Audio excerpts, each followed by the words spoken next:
Tonight, Australia welcomes 2025 with a bang as millions marvel at Sydney's fireworks spectacular. Celebrations roll across the time zones, with Europe and the United States among the latest to usher in the new year. Hello, I'm Jeremy Fernandez. This is ABC News.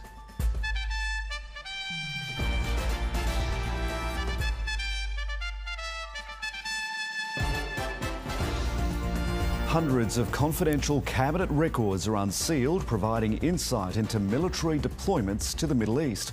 And big decisions ahead for the selectors ahead of the deciding test against India at the SCG.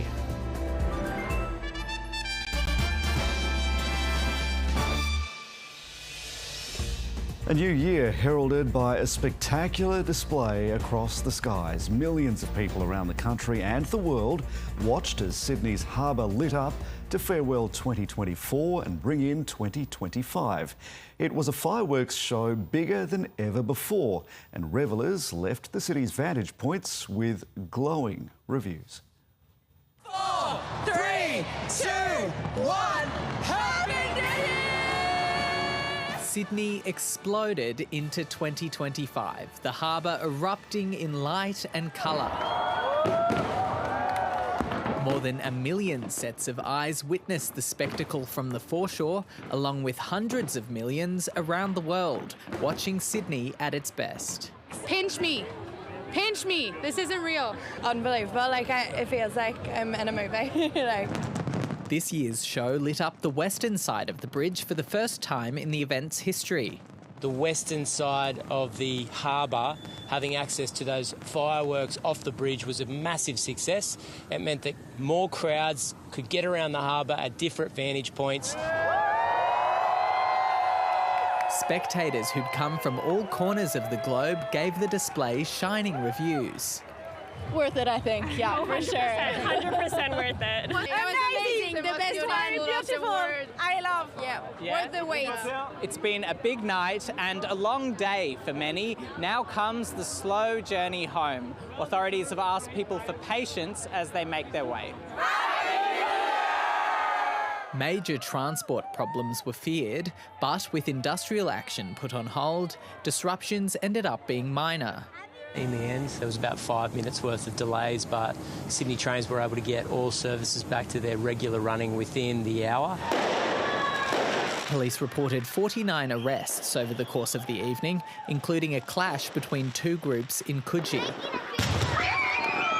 Unofficial fireworks displays also caused issues, with a 17-year-old boy stabbed at an event in Guildford. Come sunrise, early risers and late-night partygoers converged on the beach to wash off the year that was. I just wanted to kind of switch it up this year and just kind of, start the year differently and get in the water, go for a run.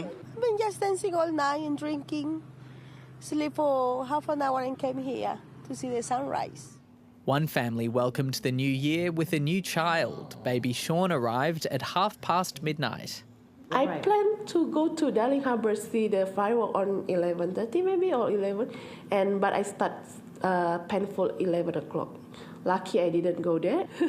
So Sean wanted to party. Yeah, Sean wanted to party. He like party, see? He opened the eyes, he happy. New life and hope for the year ahead. Sean Tarek Goodwin, ABC News, Sydney. And it wasn't just fireworks lighting up the skies around the world. Holograms in London and massive drone displays kept revellers entertained. But new technology was mixed with tradition. The customary midnight ball drop in Times Square was watched by more than 1 million people in New York, one of the last major cities to have said farewell to 2024. In Ukraine, there was cautious hope on the front lines of the war and renewed optimism in Syria with the promise of change in 2025.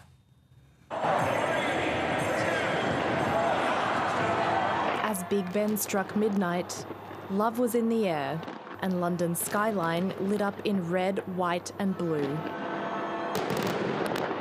The show featured cameos from sports stars and beloved fictional characters, welcoming 2025 in spectacular fashion for revellers along the Thames. Other partygoers around the UK not as lucky, with celebrations called off because of bad weather.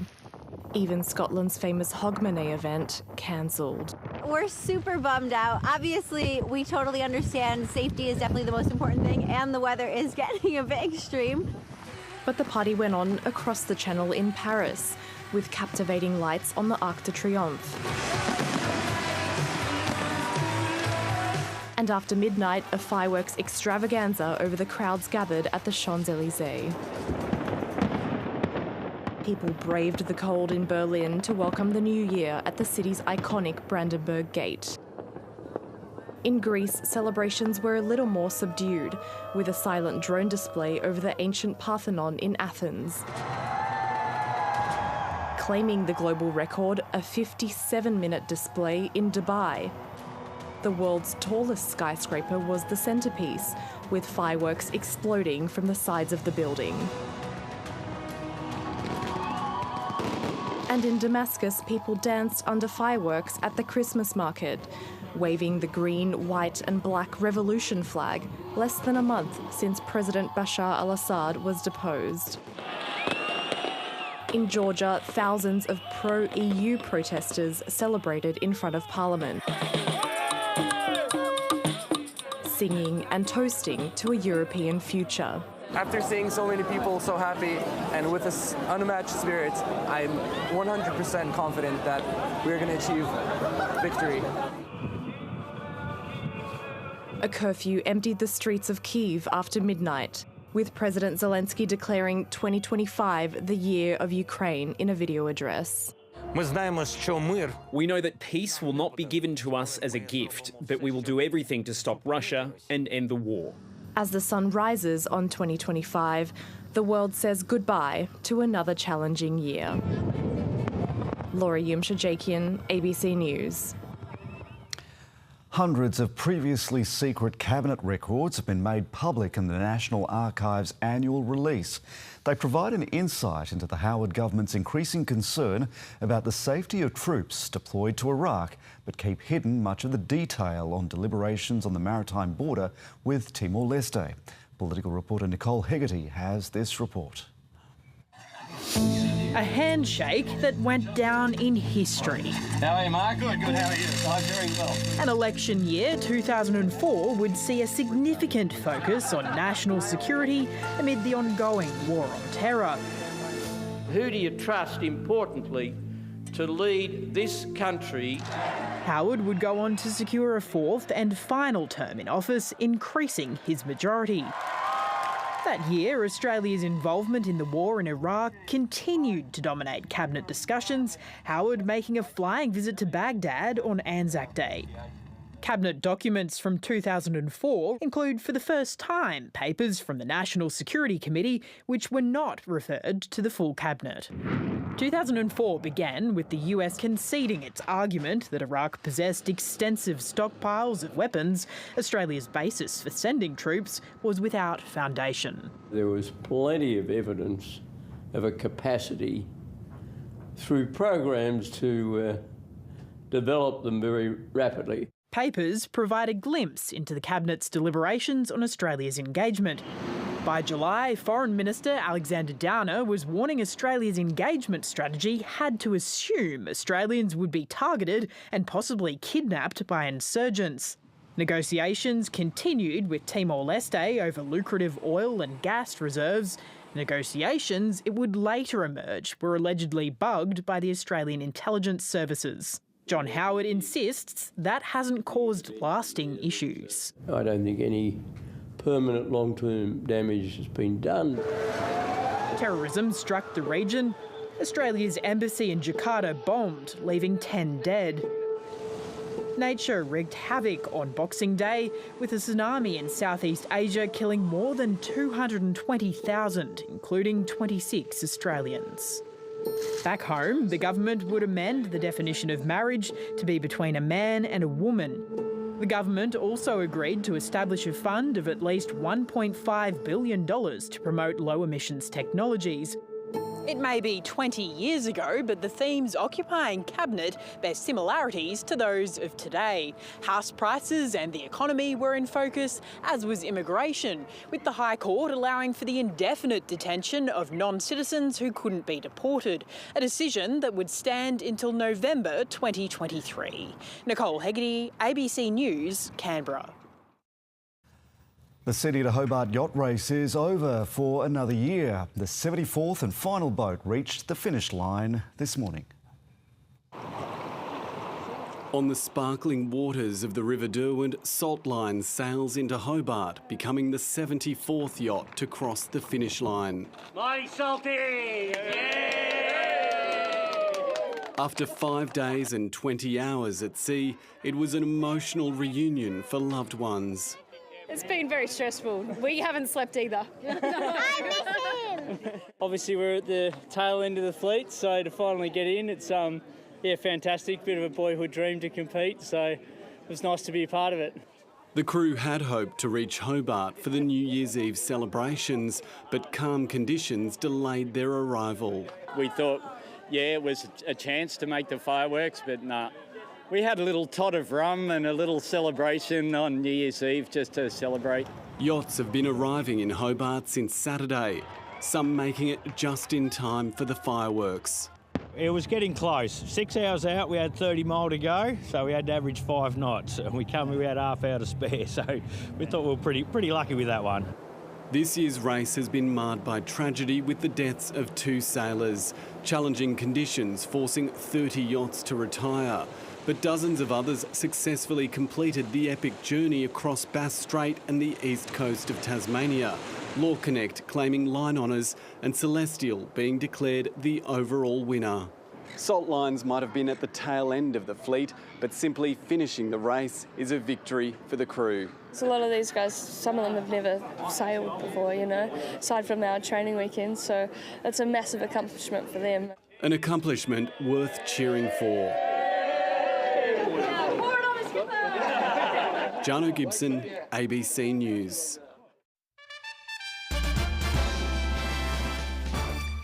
The UN has condemned Israeli attacks on hospitals in Gaza, warning that such action could amount to war crimes. The organisation's Human Rights Office says repeated strikes have put the health system in Gaza on the brink of collapse. Winter in Gaza brings the rain. Much of the displaced population are struggling to survive it in flimsy tents. And where they now have to go for healthcare isn't much better. This makeshift hospital in Khan Yunis is flooded as well. I came to treat my son, but I found the hospital in such a state. This is a situation unfit for any hospital in the entire world. The legacy of more than a year of war, in which Gaza's hospitals have frequently been in Israel's firing line. This is what's left of Al-Shifa, previously the territory's biggest healthcare facility. Its destruction in March documented in a new UN report that identified 136 strikes on nearly 40 hospitals and health facilities. From the destruction of buildings and facilities to the killings of patients, staff and other civilians, raising serious concerns about Israel's compliance with international law. Israel maintains that Hamas use hospitals as command centres and the civilians inside as human shields. It rejects the report as being politically motivated. The UN says Israel has not released enough evidence to substantiate its claims.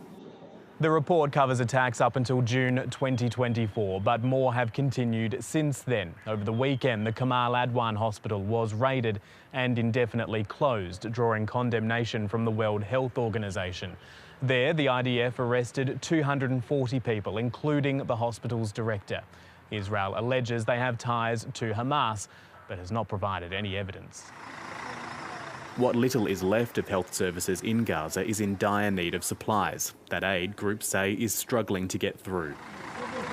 A lucky few can leave for care outside the territory, but it's an arduous process. Abia says goodbye to her children. Her son suffers from kidney disease and must travel to receive dialysis. He's never been away from me. I don't know how they will deal with him. I tried with multiple parties to get help so that I can accompany my son, but I get rejections and we don't know why. A painful separation, a child of Gaza's only hope. Matthew Doran, ABC News, Jerusalem. He models himself on Steve Irwin, but an Indonesian zoo owner is facing a backlash after revealing that 6 tiger cubs died in his care. Imported Bengal tigers can be legally owned and traded under Indonesian law, but animal rights activists are now calling for the laws to be tightened.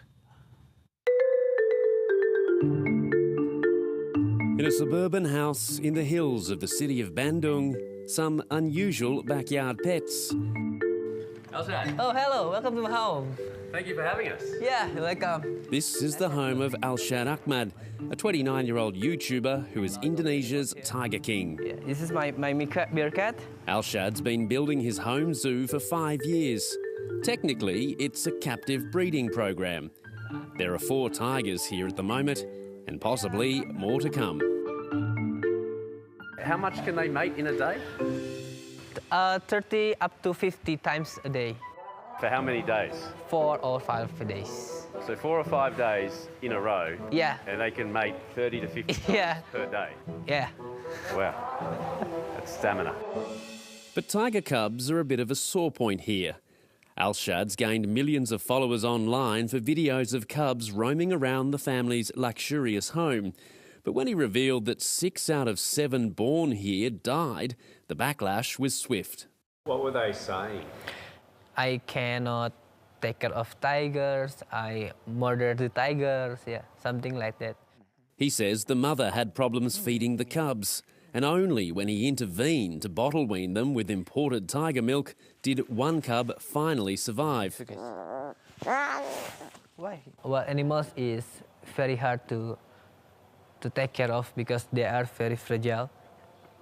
Yeah, they look like strong, but actually they are fragile. Animal rights activists here say authorities in Indonesia are too willing to grant permits to keep tigers in the name of conservation. When up to 6 cubs are dying one after the other, we have to ask what's wrong. We need to review this practice of keeping tigers and ask if the births are followed by deaths. How is it conservation? But Alshad Ahmad says the conditions he operates in are strict, and he has big plans for the future. Eventually, at the end, we want to build a zoo. With a range of other animals taking up his family's front and backyards, he's already on the way. Bill Birtles, ABC News, Bandung. While many people take a break at this time of year, not everyone fully disconnects from work. Months after new laws came into effect, giving workers the right to refuse contact outside rostered hours, the boundaries are still being negotiated. I think probably talking about what we've been focusing on. Patients at this Adelaide clinic are often seeking help for work-related stress, something senior psychotherapist Rana Kirchner can understand. It's definitely hard at times to leave work at work. Since August, millions of workers have been given the right to disconnect, the ability to reasonably refuse contact, such as calls and emails, outside of work hours. For me personally, it definitely meant permission to do things like silencing, emails, just actually getting rid of notifications altogether on my days off and on weekends. So far, not a single case has been heard by the industrial umpire, meaning people like Rana's boss are working it out with their staff. Increasingly, my responsibility is to role model what is good boundaries between work and home. I think we've seen, by and large, businesses and employees alike really embrace this right to disconnect. The laws came in response to the so-called digital leash of technology and the compulsion of employees to answer calls, texts and emails outside of paid hours. It's just saying hold off and give people a break when they are at home, because we're seeing now this constant need to be connected. The legislation doesn't mean your boss can't contact you, just that you might not have to answer. It's just trying to give workers a reprieve in a way to say, hey, you're okay, you can actually have a break. Work-life balance is on the mind of all Australian employees, and maintaining productivity is on the mind of all Australian employers. More people will soon get the right to disconnect. From August, employees at 2.5 million small businesses will be covered by the laws as well. Daniel Ziffer, ABC News. In sport, Australian wicketkeeper Alex Carey has backed Mitchell Starc to be ready for the decisive fifth and final test against India. Starc was sent for back scans after clutching his ribs in the final stages of the Boxing Day test. Meanwhile, India is facing its own selection challenges. A pre-match pep talk from the Prime Minister. PM's 11, fine pick. It was all because of you. Anthony Albanese plays peacekeeper between Australia and India ahead of a historic series decider in Sydney. Earlier, there were even more smiles at the SCG, with the McGrath Foundation announcing that it will expand care services to people with any type of cancer. With breast cancer, there wasn't too many people that hadn't been touched by it in some way, shape or form. And now that we're providing support for all cancers, there's not a single person in Australia that doesn't have a personal story to tell. Picturing their first series win against India in a decade, the Aussies are confident speedster Mitchell Starc will bowl through the pain. He'll grimace, he'll grab his rib, no doubt, throughout times, but he'll be ready for the contest. While the home side hit the nets, India spent the day recovering from their dramatic Boxing Day loss. Oh, big shot, finger goes up! As serious question marks hang over the heads of out-of-form captain Rohit Sharma and an unusually quiet Virat Kohli. Champions of the game find ways to come out and perform, and they're champions. The last time these two sides faced off in a test here, India held on for a draw, but that won't be an option for them this time round. It means the tourists will also need Sydney's weather on their side if they want to hold on to the Border Gavaskar trophy they've held since 2017. There's been a few complaints about the weather, but I've had a chat and we should be fine with the weather for this 5 days. Paving the way for a heated finale. Ethan Ricks, ABC News, Sydney. In tennis, Australia's Kim Birrell has started her new year with her second ever win over a top 10 opponent. The world number 113 stunned American Emma Navarro in 3 sets to move into the final 16 at the Brisbane International for the second time in her career. Kim Birrell is ranked outside the women's top 100, but the Australian wasn't overawed by her Brisbane International second round opponent, second seed American Emma Navarro. Got it. Stunning the world number 8 to take the first set 7-5. And Birrell has the first set. And despite an improved second set from Navarro, Birrell was too good, recording the biggest win of her career to move into the third round. What a way to start a calendar year. I've spent so many hours on this court since I was little. I watched the Brisbane International when I was a kid, and to get to play here and have a tournament that's basically at home is so special. The unlikely pairing of Nick Kyrgios and Novak Djokovic looked to take their doubles campaign past the second round, but came up against the top-seeded pair Nikola Mektic and Michael Venus, who took the first set 6-2. Djokovic and Kyrgios clawed their way back into the match, taking the second to force a super tiebreak. But despite leading 7-4, Mektic and Venus stormed back to move into the third round. They have knocked out Kyrgios and Djokovic. The United Cup continues with Great Britain's Katie Boulter making light work of Australia's Olivia Gadecki to take the first set 6-2 and leave the hosts' hopes of progressing hanging by a thread. Poland and Czechia went to their mixed doubles, vying for a spot in the qualifying finals, and the powerhouse pair of Iga Swiatek and Hubert Hurkacz got the job done in straight sets. What a way for Team Poland to move on through. Germany's United Cup defence came to an end in Perth, not helped by a bicep injury to Alexander Zverev, which forced him out of the men's singles. The world number 2 could only watch from the sidelines as Kazakhstan won the singles to progress, with his attention now turning to the Australian Open, which starts in 11 days. Tom Wildey, ABC News. When the surf lifesaver Sammy Lowry took part in a talent identification day at the WA Institute of Sport, she was aiming to improve her skills. Instead, she's become an elite kayaker. Her quick progress has surprised her coaches and put the 2028 Olympics in their sights. 4, 3, 2, 1. Off you go. Sammy Lowry is doing a VO2 max test to examine how efficient she is at using oxygen. Okay, we're going to build up the intensity. She's a scholarship holder at the WA Institute of Sport as a kayaker, a sport she fell into by accident. Her coach at Trigg Surf Club suggested she try out at Waste to improve her surf skiing. That's it, control the rhythm. I was kind of going to use the process as a way of improving technique, mostly for surf club, which is, I think, how a lot of people start out, but fell in love with the sport and have just continued ever since. After going through talent identification, she was accepted and immediately showed promise. She got picked up in the talent search program, and within about 9 months she was national champion in the under-16 K1 at Nationals. So a fairly steep rise, and certainly fairly unusual to get to that level in such a short space of time. Lowry has her sights set on competing at the highest level. It's just about enjoying it and reaching my full potential. If that's the Olympic Games, then that's great. LA's certainly, she's on a trajectory that could put her into that space. It'll be a stretch target, but it's not impossible. Level 8, 10. Sammy is one of several scholarship athletes identified through talent days, similar to this one recently held at Waste. Athletes aged 13 to 23 were invited to undergo testing to see if they have attributes suitable for sports outside the mainstream. So all this information and testing results gets provided to the Waste programme coaches here. They've got years and years of experience of understanding what makes a good athlete within their sport. So they'll use their expertise and their experience to identify which athletes from today they would like to invite to their programmes. With hopes of finding the next big thing in Australian sport. Tom Wildey, ABC News. Let's take a look at the weather now. And Tom, the data from 2024 confirms it was an exceptionally hot year.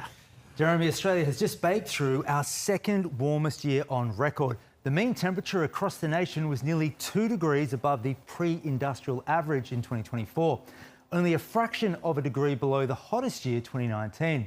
It was the warmest year on record, though, for western parts of WA, across the interior and also into small pockets of New South Wales.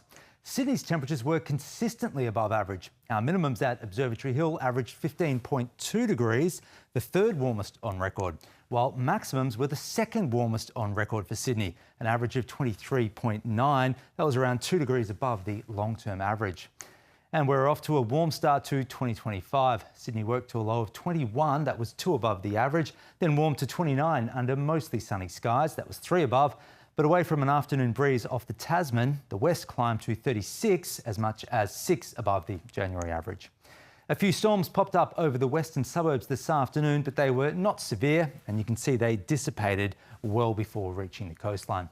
Statewide minimums were mostly near the average, although 13 in Hay was 5 below. Today's maximums were near or above average. Several towns in the northwest reached 39 degrees. Now on the satellite, again today, storm clouds developed across the northern inland. That was after Drake, right near the Queensland border, picked up 71 millimetres in the 24 hours to 9 a.m. On the chart tomorrow, this trough will trigger further storms across the inland, while the high approaching from the west will direct a cooler southeasterly airstream onto the coastline. Now around the country, the southern capitals are looking dry tomorrow. Shower or two though, and a possible storm for Brisbane. For the northeast, slight risk of showers and storms for the northern rivers. It's a medium risk elsewhere, grading to a high chance across the southern part of the mid-north coast. Now for the southeast, there's a medium chance of showers for the north with a possible storm on the ranges. Just a slight risk of showers for most of the southern ranges, and it should stay dry along the south coast. To the west, a medium chance of showers and thunderstorms on the northern half of the slopes and plains. A sunny day though elsewhere. Highs in the low 30s for the south and the east, and all the way up to 38 in the northwest. On the waters, we'll have strong winds tomorrow to the south of Broken Bay, where the seas will average up to 2 metres. Calmer winds and seas for the north coast. Now for Sydney, a cooler southerly change will arrive overnight. We'll average up to 50 kilometres per hour on the coast. Skies tomorrow should be mostly cloudy, a medium chance of showers. They're most likely in the morning and the early afternoon. Temperature range 20 to 24 degrees in the city. Just a high of 22 in Bondi and Wollongong, and 13 degrees cooler than today for Penrith at 23. The sun will rise at 5:48, set at 8:11, and ahead, mostly cloudy Friday, only the slight risk of a shower, 26 to 28 degrees. Sunny this weekend, 29 to 35 on Saturday. By Sunday and Monday, 32 degrees in the city, climbing up to the high 30s across the west. The next cool change is due on Tuesday. Jeremy. Tom, thank you. That is all from the ABC News team. You can stay across the latest both on our website and the ABC News app. From all of us, enjoy your evening.